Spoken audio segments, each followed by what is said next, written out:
Hey, what's up, diggers? Prospector here to watch your realms. Today we're looking at the Witch's Call challenge mode, and this isn't so much a guide on the challenge mode itself or Thanatos himself, more or less my team and what I'm using, and I have a few good tips I think will help you along the way if you're struggling to get that 40k. I'm a little late to the game, but I apologize for that. Hopefully this helps you out for the last day or two of challenge here. Without further ado, let's dig in.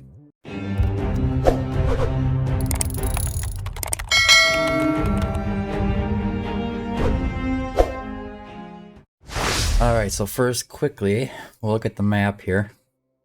You see there's a bunch of places you can put fighters in here, and I haven't really experimented with fighters too much. But mostly mages, AoE mages I've been working with. I think you have to have quite a few long-range fighters in here in order to make something work. And I haven't really just played with it too much. Mostly because of time lately. But Thanatos himself is immune to CC effects. He does another bolt. Deals damage to a random hero on the field and inflicts continuous damage on the targets for 5 seconds.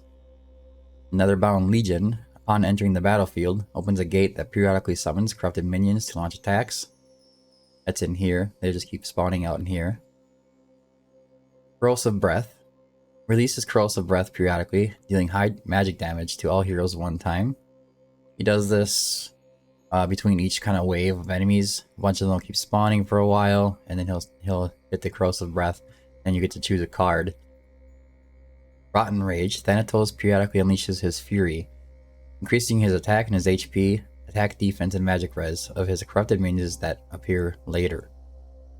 That makes a big difference, and I'll explain how to give your heroes to compensate for that. Forsaking Affliction.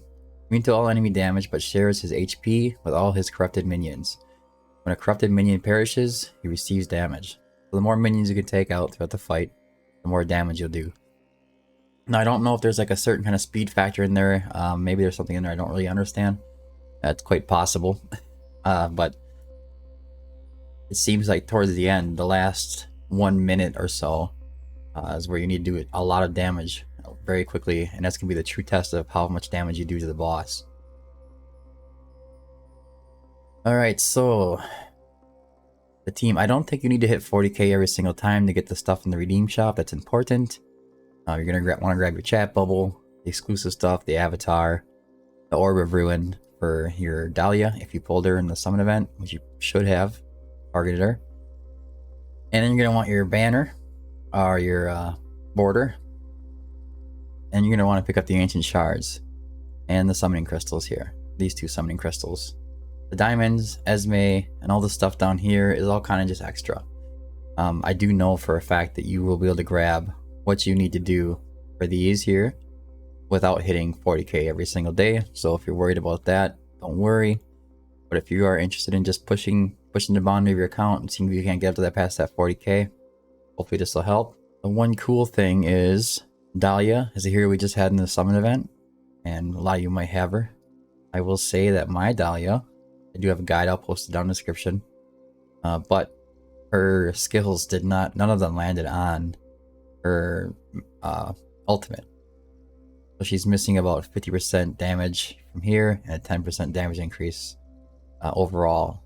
So it kind of really hurts. Landed most of them in the passives, Demonic Surge, Thorn's Embrace. Obviously, you're going to want more of them into your ultimate, but these do help as well. Okay, and then Arrogance. Other options, any kind of like long-range fighter. Typically, the reason he is so key to this is because of the burning. Adding the burning on there originally helps you with those cards, because you can have the cards come in, increase the damage all the enemies are taking based off of that. As for the lords, the best cultist lord you have, I'm running Aeon, and she's going to help increase the damage to enemies that have slow, stun, freeze, or any kind of CC effect on them by 20%. It's going to help Dahlia and Greed.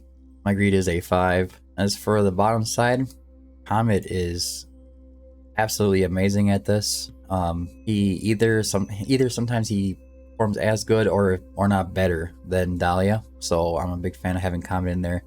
I still think that in this event particularly, Dahlia's got him beat, but in most content, Comet is taking the win. Boreas, doesn't perform as good as you would think. I think he does do a lot of CC control, and that really helps hold back the enemies from coming down and getting your arrogance. So bringing Boreas in there for any kind of freeze is absolutely crucial. Other good heroes, we go to the mages here, are going to be heroes like Ajax. Ajax is top tier. He brings a decreased defense on his basic. He has burning, all kinds of AoE damage. He's great. Iona is going to do really well as also. Abizu can do really well. She can bring in some extra damage. And Mari is an option. I wouldn't worry about bringing any of these guys up here. None of the rest of the mages are too particularly great. I haven't tried Vierna. She might do really well. I don't know. Let's see. Let's go back to the hero guides here. Look at the other mages. There's probably some that I haven't thought of. Morgan is obviously going to be like a top tier lord to bring. She can kind of kill two birds with one stone. Oh yeah. Here's one. Cade is amazing. He's been proven to do really well in this stage. I haven't tried Seraphina, and I don't have Praetus to test him out, so I'm sure he would do pretty well. As for our healers, I do not run Vortex. I run two Rage Regeners. I run Hollow and I run Eloin. Now that makes it kind of difficult in that last minute and a half, which is what I'm going to kind of explain. By doing this, I can use my ult and cycle my ultimates a lot faster, and I don't have to worry about bringing out the big shields from Vortex. So I try to shoot for a particular combo, and you gotta try to strategize your heroes and your builds for this. So I go for the Swift Recovery combined with Phantom Waltz, and its default Phantom Waltz level 1 is fine. It's just a hero dodge rate of 15%. I think it maxes out at 45 at level 3. And then Swift Recovery says when a dodge fails, the hero restores an extra 10% max HP per second. And there's it's not Swift Recovery I'm looking for. I'm actually looking for the other one. It's when a dodge fails, the hero generates a shield up to 120%. And basically that makes your heroes invincible for the last minute and a half. So basically, if I want to shoot over 40k, a lot of the times I have to keep re-rolling the run until I get those two cards to land. And hopefully in the test run that I'm going to do here on this video, I do get them. But it's unlikely. It's typically I run like 3 to 5 rounds a day just to try to shoot up to that 50k. I think I've topped out at 52k total. Anyways, for building your heroes, we're gonna have Aeon and Venoma. They're both gonna be in Invigoration sets. Also Eloin and Hollow. And your Dolores is also gonna be in an Invigoration set. And that's going to give you enough to give everybody Invigoration. For the style of gear you're gonna be looking for, or the build types you're gonna be looking for, your bangle, your amulet, and your ring. Double attack bonus plus crit damage for Dahlia and Comet, because those two are going to be placed with Dolores, so they don't need their attack to be as high. Anybody else that's on the field that's not getting buffed by inspiration, they're going to need to have 3 times attack percentage pieces on the right side combined with Warlord. And you're going to be shooting for as high of attack percentage as you can. So if I want to show you one here, let's see. Yeah, 16.3.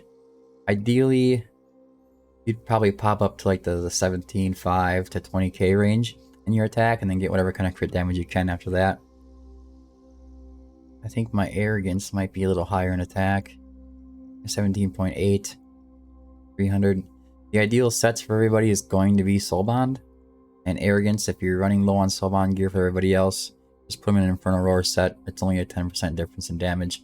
And what he's really there for anyways is the burns for the most part. He does do a significant amount of damage, but he doesn't quite do as much as Dahlia and Comet. And I think that just about covers up their gear. Let's start the match. Okay, we're going to jump into the match here. Let's see. Round 1x. I'm going to move myself up a little bit. But Dahlia, top left corner. Comet underneath her. These two will be getting the inspiration buff from Dolores, so they need to be there. Dolores and Eloin underneath them. These guys are both in Invig sets, so these two will receive the plus 10% attack from the Invig. On the right side, we're going to go with Greed, top right corner, followed by Boreas underneath him. Aeon pointing up to get the inspiration up, and the same thing with Venoma. Remember that these Aeon and Venoma don't need any kind of special invig set on to do any damage. They're just going down to place the invig buff and then coming off the field. We're not keeping it out there. Arrogance right in the center, followed by Hollow pointing to the center, and that should have everybody that's doing damage, or pretty much everybody on the field, actually with an invig buff. Myself down a little bit. Here we go. And we're going to stay on auto. Put on 2x. Don't have to worry about anything. Hollow, you do want to hit her ultimate whenever it pops up, just simply because for some reason when it's on auto, she doesn't like to activate it unless somebody needs some heals. So you do have to manually activate her ultimate quite often. Here comes the first corrosive breath. And let's see, you got Hero's Rage Regen plus 10%. Doing damage each time, has a 10% chance to inflict bleed. Reduces hero attack interval by 10%. I'm gonna go with the Hero's Rage Regen. I prefer to have like a poison land on this first run. And actually, you know what? Just because I didn't roll right, I'm gonna show you what we typically do. I would just restart and be like, okay, I want this to roll right. I want certain cards, and if the first one isn't right, there's no point in continuing forward, because we're not going to get a very good run out of it. You set up again. It can be kind of annoying. Wish you could just have these heroes set up by themselves, but unfortunately you cannot. Point Hollow to the left. I did have a recording of this with the perfect set of cards, and I got like 48k, and something happened to the recording, so I had to restart over again. But that's alright. No big deal. As you can see, these enemies aren't very bad or hard to deal with. Here comes the next corrosive breath. Let's see. We can go with the Barnate. We're going to just stick with it this time and see what we end up with. What we're looking for is, like I said, mentioned earlier, we want that dodge rate to hit nice and early so I can get the dodge rate card off and out of the way as soon as possible. And then we want the Stalwart card, which helps whenever a dodge rate or dodge fails. It gives you a giant shield based on that, on your hero's HP. And then your hero's kind of, here's the dodge rate. So this is starting off good. It's a 30% hit, not the 45%, but it doesn't really matter. What we're really looking for is just to get the dodge. And I know a lot of the content creators right now are saying, don't go for dodge, don't go for dodge. I'm here telling you, get dodge. Because if you're dying at the last minute, with a minute left or whatever, it's going to slow your heroes down from surviving. So you basically want to get the dodge rate, and you want to get the shield if the dodge fails. And the shield is called Stalwart. Now, there's another dodge rate, but we don't need any of these. These are all kind of junky. Now, I don't know if these stack, but losing a shield increases hero. We're not going to use that. We're not going to use that. I don't know if they stack offhand, but just in case they do, why not hit their dodge rate? I don't know. Anyways, but yeah, you want to go for all damage cards, and then you want to get the dodge rate. You want to get the Stalwart shield. If the dodge rate fails, it gives you a big old shield, helps you survive. Makes your heroes practically invincible. They cannot die.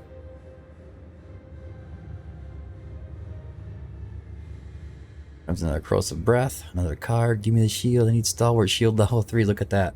It's gonna be another good run. I'm getting really lucky here. When a dodge fails, the hero gains a shield equal to 120% max HP for 20 or 10 seconds. This effect can only be triggered one time every 20 seconds. Now, there's a chance that it'll trigger at the wrong timing. Typically, it's right after he does his corrosive breath. That doesn't usually what kills your heroes. It's like this massive hits that he does to them afterwards. But typically, this works really well, and you'll see the heroes will just be, it almost seems like they're invincible. But you can completely drive your damage off of dodge. You get the dodge rate, initial card as soon as possible. You can, there's even one that boosts their attack like by 50% when they do dodge. So if you get a really high dodge rate, yeah, I mean, there's one right there. See the size of that shield? See, here's another shield that failed. There you go. When a dodge fails, the hero restores an extra 5% max HP every second for 10 seconds. It can only take time. We don't really need that. When a monster is afflicted with burning, inflicts 80% vulnerability magic damage on them. This is a nice set or card. When a hero's HP is above 75%, increases their attack speed by 200. These are pretty decent too, but they also have ones that do it by like 30%, so that's typically what you want to go for. But in this case, we're going to go for the burning, and we're going to inflict the 80% magic vulnerability. Because we already have the cards to keep us alive, now we just need to focus on getting as much damage as possible. The burning is mostly coming from arrogance. Whenever arrogance's ultimate is active, everybody's damage is just through the roof. We could also use poison cards to help with Dahlia because she's poisoning everybody anyways. We can see they're all burnt. He just failed to dodge. See the giant shield. It is amazing. Here you go. Monster's poison damage taken increases by 200%. Triggering dodge increases the hero's attack by 50% for 10 seconds. When a monster is inflicted with burning, reduces their magic resistance by 50%. Wow, that's actually pretty good. So this one's kind of a tough one. If you don't know, you can always go and you can look at your reliquary here. Just click on this wherever your cards here on the side. You can kind of go through them and decide what you want to do. No, we have afflicted burning, we have dodge rate, we have stalwart shield, phantom waltz, another dodge rate, and then we have a judgment here where it inflicts 80% magic vulnerability on the heroes enemies afflicted with burning. Sorry, I can't get the words out. And this one says when a monster is afflicted with burning, reduces their magic res, and this one inflicts vulnerability on them. So this is also another good one. You could also go for the Blade of Illusion level 3, which is what I'm going to go for this time. All heroes' attack is increased by 50%. That is massive. That is massive. And hopefully it helps us hold off. You can see he's attacking these guys. Every time they fail a dodge, they get that shield and they don't die. Amazing. I don't know what people were thinking telling you not to use the dodge rate cards. Okay, when a monster is inflicted with poison, reduces their magic resistance by 80%. Each stack of poison inflicted on the monster increases their damage taken by 80%. Interesting. Reduces all heroes' attack interval by 30%. Now, this one's going to be kind of tough. We are inflicting poison constantly with Dahlia. And we have a limited amount of stacks of poison we can do. But each stack of poison inflicted on the monster increases their magic damage taken by 80%. All this damage coming from all 4 of our DPS heroes, we're going to get an extra 80% damage based on each stack of poison. Sounds like Soul Blight's the way to go, so we're going to go with that. We are off auto now. Oh, see, that can happen. See, the dodge rate didn't work quite right. Will this be a bad example? But that is okay.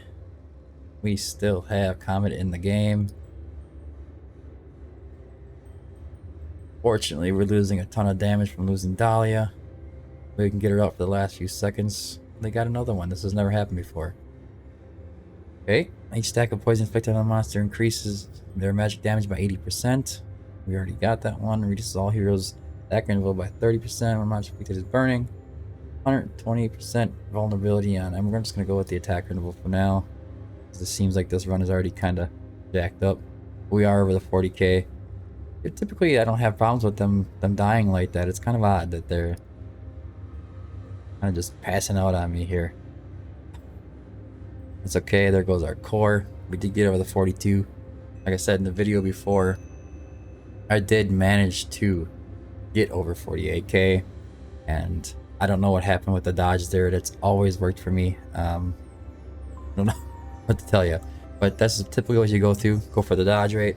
Go for the big shield. Then focus on poison, burning, and any kind of damage multipliers that come with it. Magic resistance based on stacks. How we do? Comet came in at 138. Usually Dahlia goes over 110, 112. Greed, look at that. Massive 93. Arrogance at 57. Boreas doing nothing. I got a feeling that I actually must have ungeared him or something. Let me look just real quick. Yeah, where does gear go? Where did his gear go? Huh. Anyways, that doesn't really work out for anybody. But you see, I hit 42k without even having him on Boreas geared. It's amazing. Anyways, and he stayed alive the whole time. Wow. So I mean, if you can do it, 42k, there's your team right there. You don't even need him. Nah, he was in there putting freezes in, so he's helping out. Anyways, that's it for the video. If you found it helpful, don't forget to like and subscribe. Remember, dodge rate, stalwart shield, damage, damage, damage, damage, damage, damage. It does help to have a bunch of heroes in there doing the damage over time by themselves. Like, you know, like Dahlia bringing all that poison. We have Arrogance bringing all the burns. You know, we have Greed, and we have Boreas, and they're bringing the CCs and the slows. Comets in there with executions. You know, you kind of have to strategize your team. But that's all I have, and remember, if you liked it, like and subscribe. If you want to see some of the cards I do have them posted in the Discord. Check the description down below. Go ahead and join. You can see them. Kind of strategize your layout, what your goals are, and just remember that you can just keep re-rolling. Maybe you're getting like 35, you're not hitting the 40. Maybe it's just the cards that you're selecting. You know, re-roll, try again, dodge, stalwart shield, damage, damage, damage, damage, damage. All right, till next time, keep taking.